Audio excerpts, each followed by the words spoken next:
Voice used to be the last stop in the customer journey, the place customers turned when something went wrong. Today, it's becoming one of the most strategic channels for transformation. In this episode, Tye Barnes from OSF Digital joins us to unpack how AI is reshaping voice, how to modernize without disrupting what already works, and where organizations should really begin.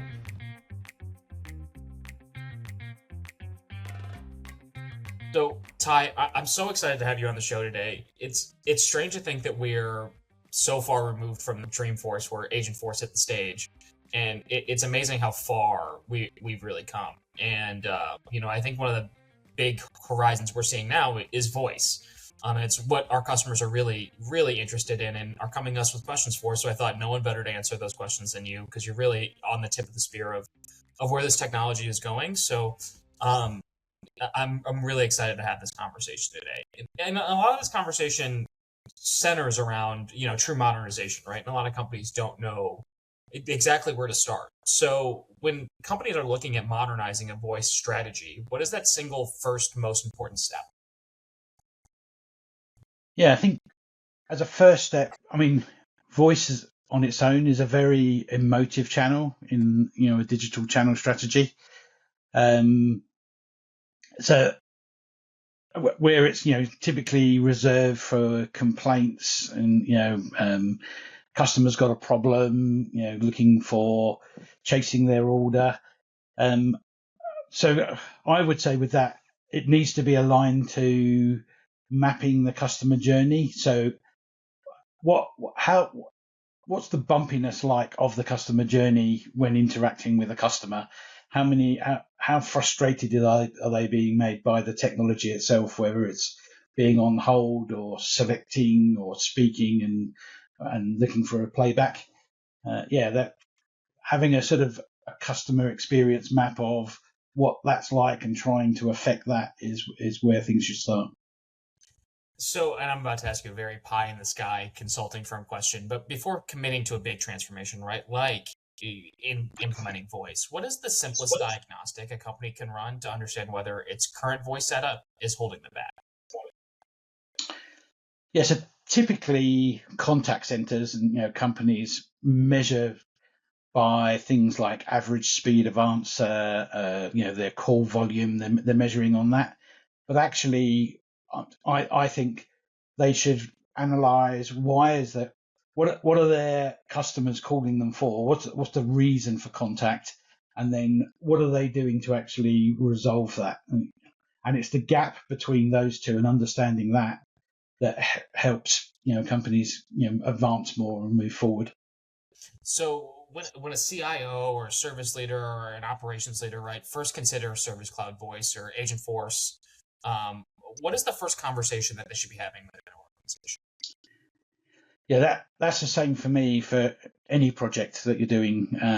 It's what business outcome are you striving for? What do you want to change? What do you want to change for the customer?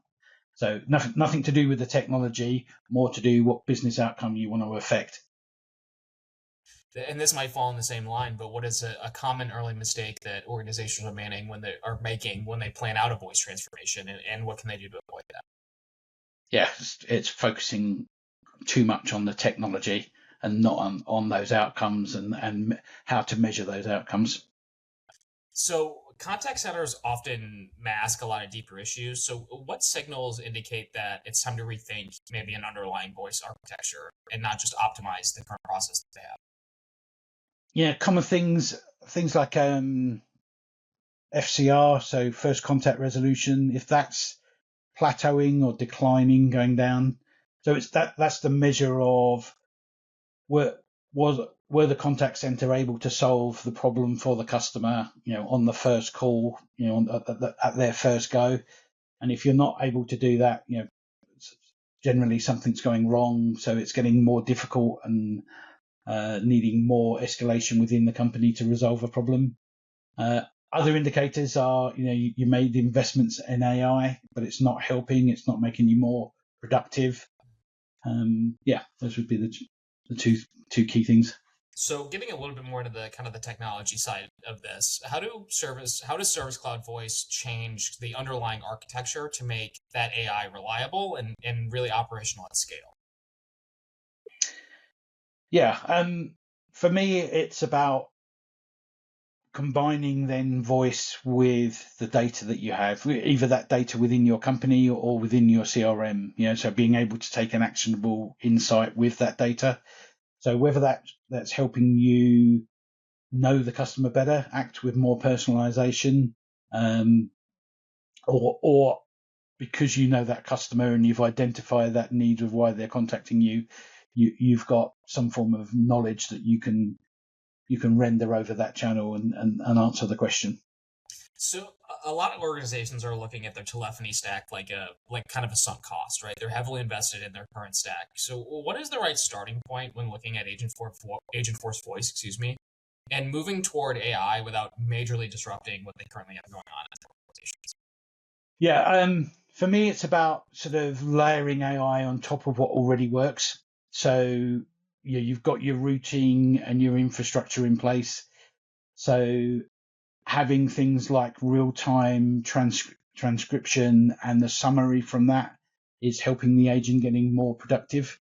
Again, when you're handing over in the organization, things like automated summaries, really help speed up that interaction. You'd normally see that, on a phone to a human where they're taking time to try and glean why you're calling, why you've been passed to them, because you're typically being escalated through the organization.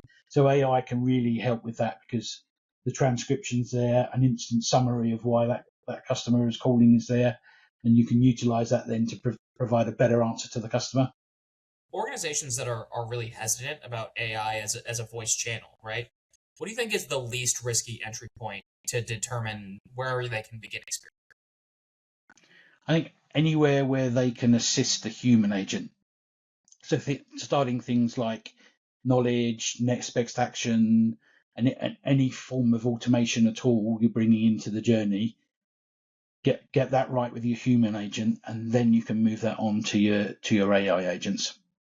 So make it prove that it runs. Yeah. So then how do real-time transcription and AI guidance change the way agents work in just the day-to-day? So yeah, without it, agents are, they're actively listening, they're taking copious amounts of notes, they're swiveling from one system to another. This allows them to fully concentrate on what the customer is saying.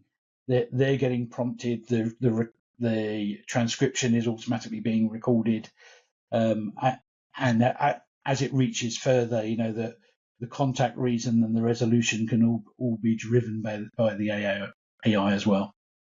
All right, I'm about to throw out a word that makes everybody shiver a little bit, but it's one everybody needs to think about: governance considerations. What governance considerations should organizations think about as they introduce AI into the voice channel? Yeah, I think it needs to be front and center. So I think you need to think about things like transparency. So telling the customer that you're utilizing AI, whether that's this voice interaction is driven by AI. So therefore making you sort of accountability, making yourself accountable. Things like just thinking about the guardrails and the reasons why you need to think about that. Consider it from a perspective of if you've got a brand new employee, you're onboarding them. What wouldn't you let them do, within 2 or 3 days on their own? You've got to have that same duty of care with AI as well. So we've been really focused on kind of the contact center side of the business in this conversation, but when we think about in the long term, some of the strategic advantages that a native voice architecture might unlock beyond the contact center, what comes to your mind? So it used to be things like with chatbots about deflection, but actually I think, and that's been seen negatively recently, but I think actually having containment for a customer, that I'm making contact with a company and I'm getting the answer I need quickly, that becomes a real strategic business asset because you're adapting your delivery to that customer need. So I think that's really important. Tye, that is all I have for you today. Thank you so much for your time. Thank you.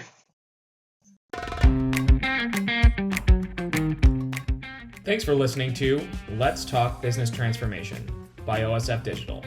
Follow us for more episodes and visit osf.digital to learn more.